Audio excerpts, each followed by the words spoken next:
Yeah, I'm gonna have the same time. It's always going to be consistent. The reason that I want it to be consistent is that way I want YouTube to reward me on the algorithm. And I wanted to know that I'm being consistent, but also I want everybody else to know that there's a consistent time of when I do it. It's a scheduling. So it's just better that way. So that way I don't have to be all over the place with people and be like, hey, I'm going live in an hour. Hey, I'm going live at this time. And people will be like, dang, like it's never consistent. Come on. I mean, when people think about like shows, radio shows, or different things like that, or broadcasting or programs, it's always about the consistent time of when you watch it. That's how you know. Oh, I'm going to watch it at this. There's always the Corbellic is always on at this time. It has to be that way.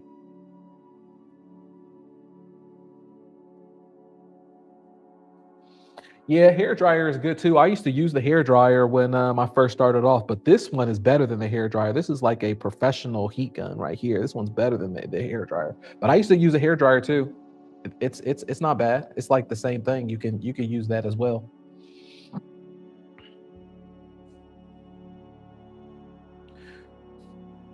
Now, some of the topics that we were talking about that I wanted to go over was like the mindset to creating art, or at least creating art the way that we do.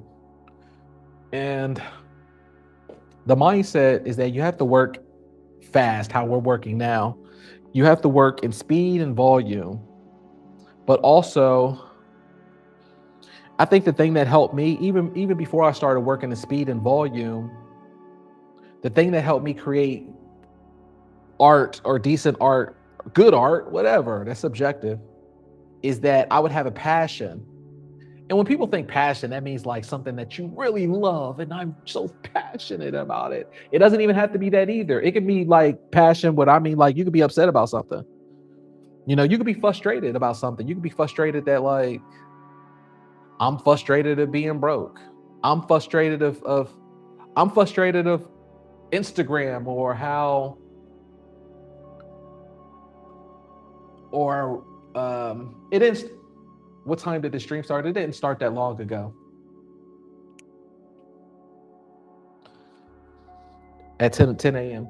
But yeah, you could say to yourself, I'm frustrated with certain things, or I'm mad about certain things, or anything like that. Usually that's how I feel whenever I create art. Like for example, whenever I'm creating with speed, I say to myself, I'm not going to let eBay take fees from me, for example, or I'm not going to let a reseller and have an advantage over me, or I'm going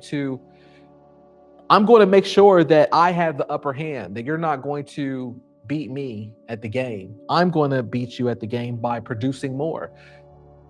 Nothing can beat you if you're doing volume, and it doesn't have to be the prettiest stuff. It doesn't have to be the best or whatever, because that's subjective, and we get inside of our own head.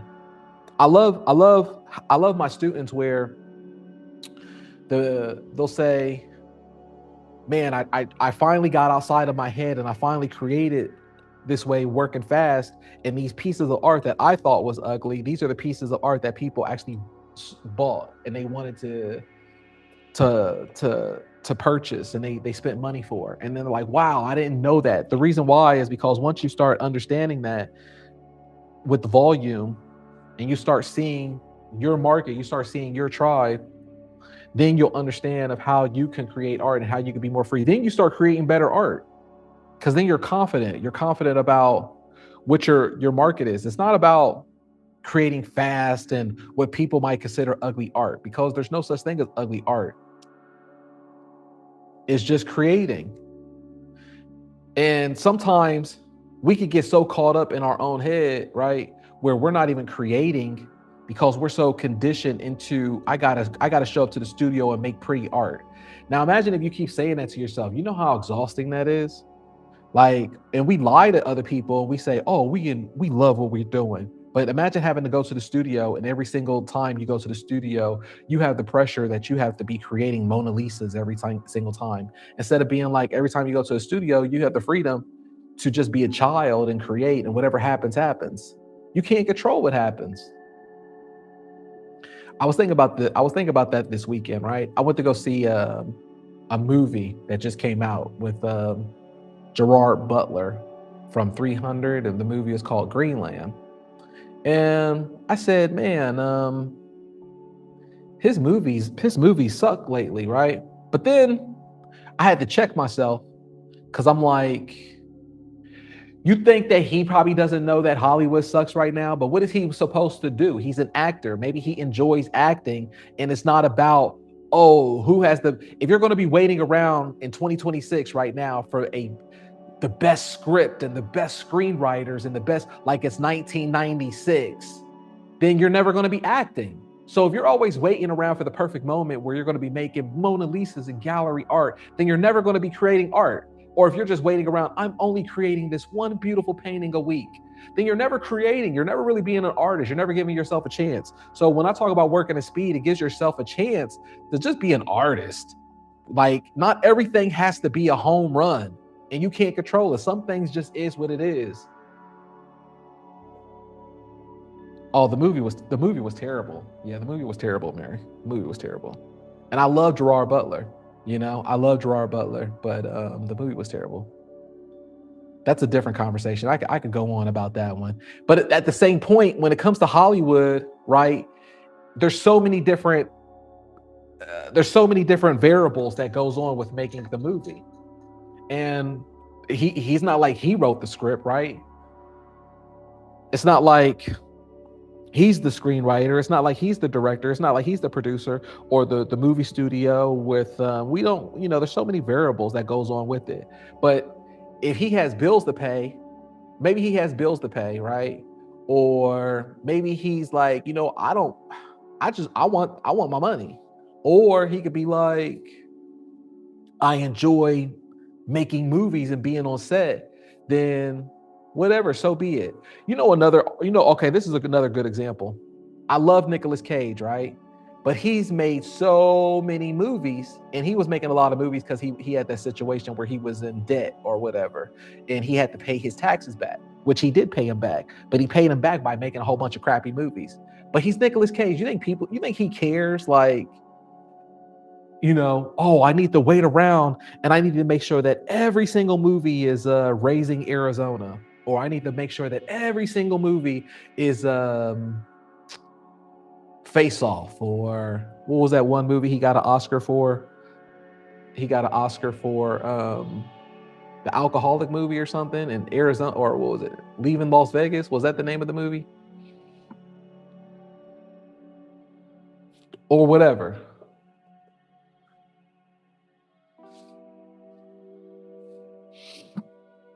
No, and the thing is, you think that they don't know these things either? Of course they do. It's their industry. All right, I regret seeing this movie recently. It was the one that I guess was winning awards with Leonardo DiCaprio, A Battle After Another or something. I thought that movie was so bad. I did not enjoy it. Personally, I didn't enjoy it. But I guess Leo was recently saying that Hollywood is pretty much dead, and the movies is like people don't enjoy going to the theaters no more. Yada yada yada. I don't know. I'm not listening to him. But you think these people who are in their industry, they don't know that the script sucks? You think Gerard Butler didn't know the script sucks and that is whatever? But he's like, I'm an actor. Just like the same thing with us. We're artists. We're all creators. I always say that we're all creators anyways. But what are you going to do? Are you going to say that you're not going to collect a paycheck, and you're not going to, I'm too good to get a paycheck on eBay or on this website or whatever, because your ego is thinking that 1996 is coming back? I'm telling you, the world before COVID is not coming back. So get it out of your head. If you look right now, galleries are dead. Galleries are closed.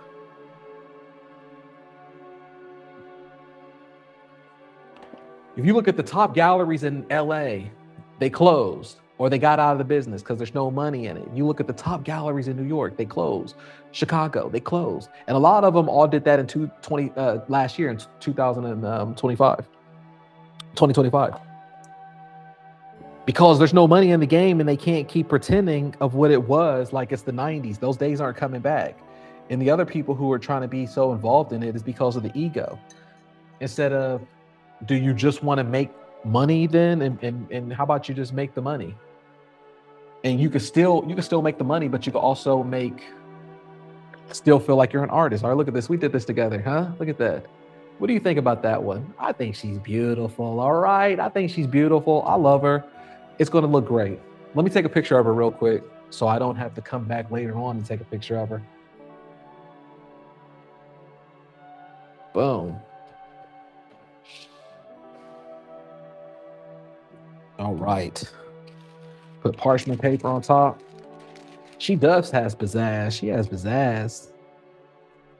Hold on, quick break. This is important. I want to let you know that you were already an artist, you were already a creator, and you were already a phenomenal person. You don't have to be tech savvy. You don't have to have social media following, an email list, or any outdated ways that they say that you have to sell art. Everything is already mapped out for you on eBay, where they already have the market there for you. I've sold over 17,000 paintings on eBay, and I did it by being a ghost. I wasn't on social media. I didn't use it to market. I didn't do any of that stuff. I just focused on being on eBay. And you can too from the comfort of your home. You don't have to go to art fairs. You don't have to try to get new networking or anything like that. Everything is mapped out for you.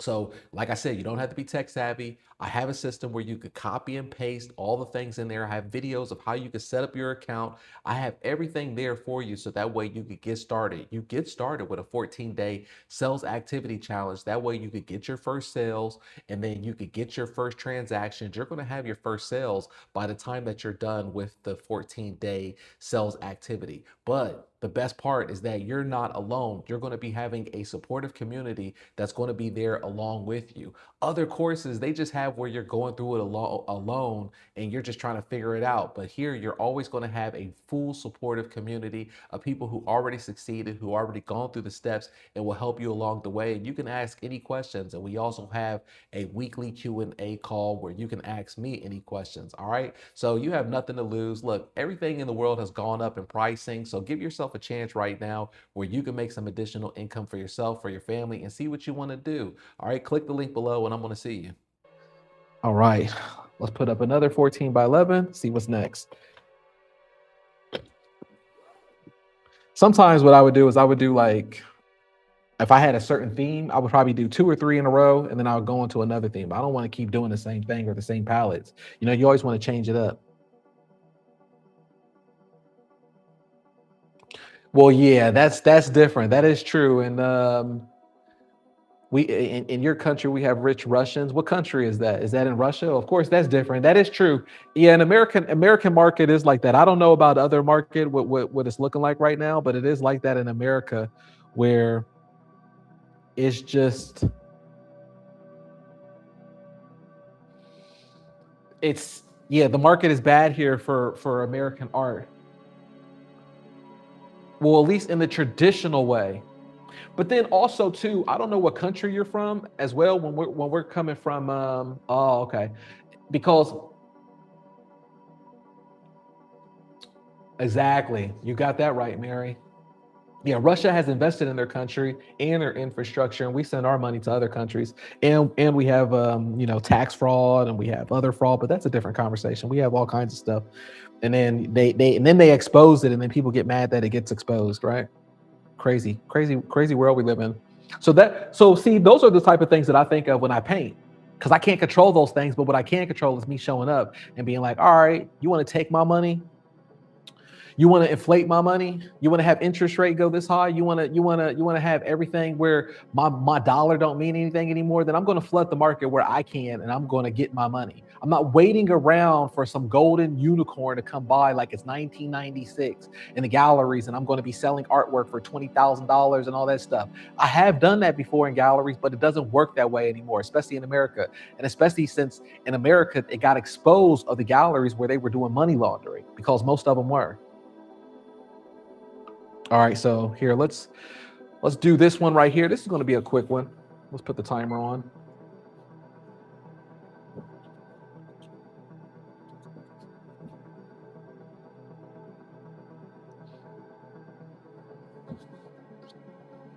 Yeah, I mean, yeah, we have to. It says we don't take care of ourselves. Yeah, we have to. We have to get to that point, man. That's why. That's why there was a sovereign wealth recently created, so that way Americans could be like Dubai. In Dubai, in a lot of those countries, you see where the people there, they're not all related to the kings and the princes of oil there. It's because they have a sovereign wealth where they get percentages back from the oil that they distribute. And it's us who are making them rich off of the oil that we buy from them. So the sovereign wealth that was recently created is a way for us with the oil later on for us to be it should be redistributed through us.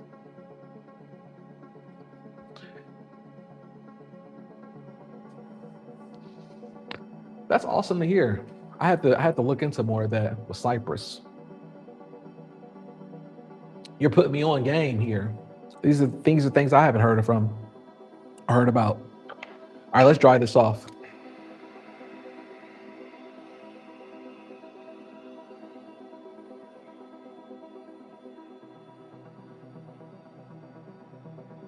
But that's how I like to think about things when I'm thinking about working in speed and volume.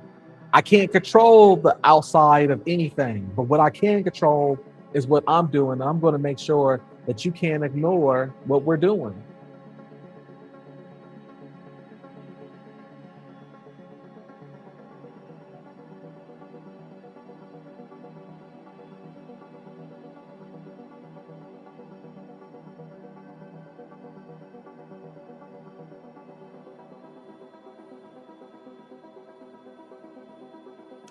You didn't get here too late. I've only completed 3 paintings over here, talking too much. But no, that's fine. That's what we're here for. And like I said, when I work, I have in my mind of what I'm going to do, but I don't stress myself about if whatever it is. I just work the time. I make sure that I work the time. The time is the most important thing that happens when you're creating in volume. Is just make sure you work the time and there's no distraction. Anything inside and outside of that, I don't really care. There's a prolific artist who makes phenomenal work, and he was saying that he heard from his mentor. He was like, just have a routine of what your time is, your schedule, when you clock in, when you clock out, and when you're working, that you're dedicated to the time. And then anything outside of that, he says, make sure you leave the studio at 5 p.m., 6 p.m. Don't stress yourself over staying late and all of that stuff, because the work that's not done will be done tomorrow. There's always going to be new work. Don't always feel like every single don't get we're so caught up, especially in like Western culture, we're so caught up into like working so much and fixing things that we think that every single moment there's something to fix, and there's always like the grind, hustle, work. And I'm guilty of that as well. But there's also times where you just have to sit back and you have to be thankful and blessed of even the opportunity, even the smallest things. That's how the biggest blessings come really in life, is that you don't put yourself in the mindset of it's like you don't put yourself in the mindset of low frequency of not having. You put yourself in a frequency of having. And the way to think about having is to put yourself in a mindset of that you already have, and that you're grateful for the things that you do have. So that way you're not worried about what you don't have, and you're not focused on I have little. You're not focused on your mindset being half glass empty. You're thinking about half glass full. So whatever comes is just extra. And that's how great things come. But we're so used to thinking half glass empty. Half glass empty. I should have this. I should have that. On Instagram, Michelle has this and I don't. Charlie has this and I don't. He's a better artist than me. We're so conditioned to think that we don't have, and we're missing the things that's in front of us that we do have. Now, right now, I'm just working off of the big brush. This is a 1.5 inch because I'm just doing big, bold, positive strokes in here. That way, it's going to give us our abstraction. Just getting the colors down. You can see how I'm doing these broad, confident strokes. I'm not doing back and forth. A lot of times when you're creating art and it doesn't look that good, the reason why is because you're too worried about going backwards. You're too focused on this. You're too focused on that. You know, you need to just do big broad strokes and say, hey, it is what it is. Leave it as that. For example, right? Like I got a little bit of this purple right now, and I'm just taking this purple, boom, boom. I'm not worried about going back. It's just one stroke at a time.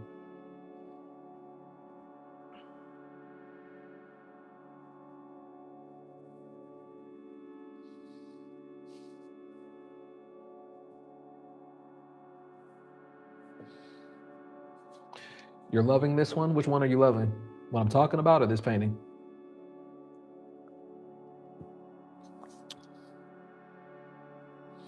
Let me know.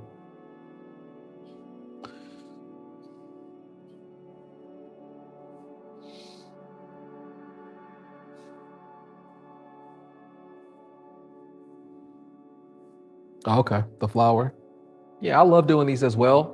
It's either because there could be nothing that goes wrong on this one. There's no rhyme or reason. I don't even need a projector on this one, but I just use it as a confidence tool, just as a roadmap. And the reason why it looks so good is because I'm using the big brush instead of the small one.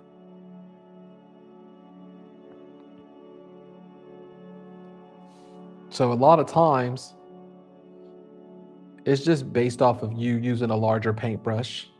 And you can see like I'm doing abstraction, twines, and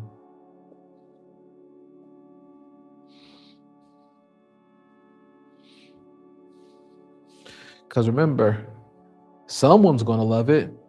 Someone's going to cherish it. It doesn't have to be right because there is no such thing as right. When we think about art and people are thinking about doing things right, we're thinking about academics at that point, and that's just boring. Well, my art teacher said that I would fail if I didn't do it this way. This is how I learned. That's why they always talk about beginner's luck. It's not about excuse me. It's not about beginner's luck so much. It's more so that the beginner didn't go to a class and didn't go to somebody telling them the right way to do it. So the beginner just worked off of actions.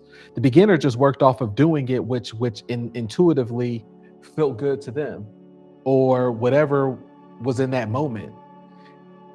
The beginner's luck is not someone telling them, oh, this is how you fail. This is the right way to do it. This is the wrong way to do it. The beginner just got up and did it. They always say, like, usually the beginner, or they say people like people who are dumber than you have more success than you, is because they were dumb enough to just not listen to the academics and the people who said that you're supposed to do it this way and that way. They just did it. They're like, I'm not listening, I'm just doing it.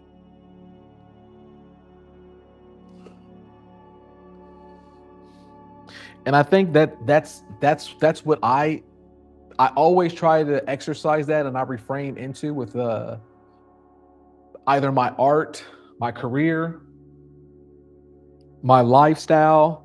I always think like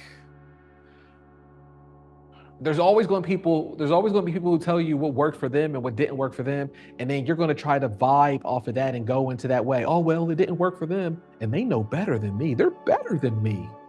Like, don't think like that to yourself. Like, no one knows better than you on things. Like here, I do coaching and I talk about a mindset and I talk about business aspects and things that you need to do within eBay. But sometimes I get questions where people are like, should I do it like this? Am I allowed to do that? And I always tell them, like, I can't tell you stuff like that because your frequency might be different than mine, and what works for you, it wouldn't work for me. I can't tell you something's not going to work. I can't tell you I can't tell you what frequency the go in your life. That's not even fair. And really what you're asking me for permission to not fail and not to look like a loser or not to be embarrassed. And I can't do that because you have to go through those things yourself. There's like I can't help you with that. Whatever your frequency is, your frequency. Don't let somebody tell you something different. Well, it didn't work for them, so it won't work for me. I won't try it. I don't care what people say. I'm going to do my thing, and it's going to work for me. Well, what didn't work for you is going to work for me because God loves me. And your frequency is that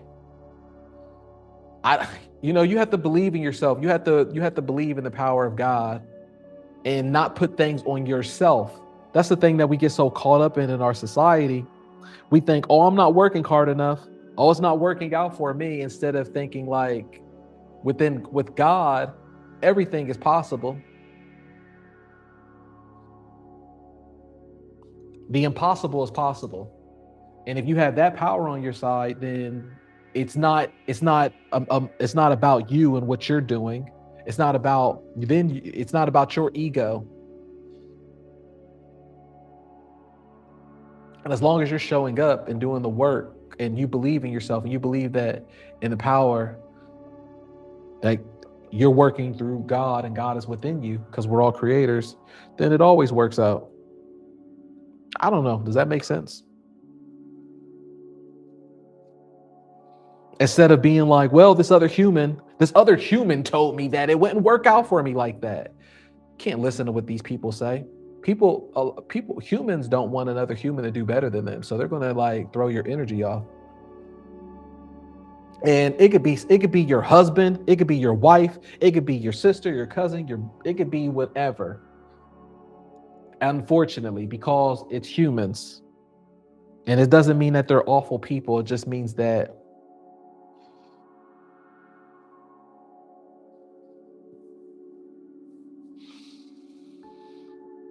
it's just a human thing. That's why it's written in the Bible about jealousy, envy, hate. Because these are the things that are just instilled in man, and you have to be careful of that. And then it could also get inside your psyche, right? So you have to be. One of the things I talk about when I talk about manifesting your reality in whatever life that you want to be, the best way how to say it, or one of the best ways how to say it, is that you have to be a time traveler of sorts. All right, look, this is another one. Let me take a picture. And when I say be a time traveler, what I mean is that whoever you want to be, or whoever the image of your life that you will want to be, look at this, huh? Isn't that beautiful? We did this together. It's so much fun. Whatever lifestyle that you want to be, or whatever life that you want, don't think of your reality of whatever it is now. Live of who that person is in the future, of whoever that person is that you want to be, or whoever you are in the future. No, be that today. You have permission to feel that way today. And there we have it right there. That's the end of the video. Like I said, you don't have to be a traditional artist. You can do this for yourself. You can start making money as early as next week. You can have everything mapped out and set up for you. Click the link below. Join us in the eBay art community so you can do this for yourself. But if you're not interested, then that's fine too. Just leave me a like on this video. Let me know that you appreciate the art that we're creating and the cool stuff that we're talking about and that you're vibing with it. Hey, that means the world to me as well. All right, I'm gonna check you out on the next video.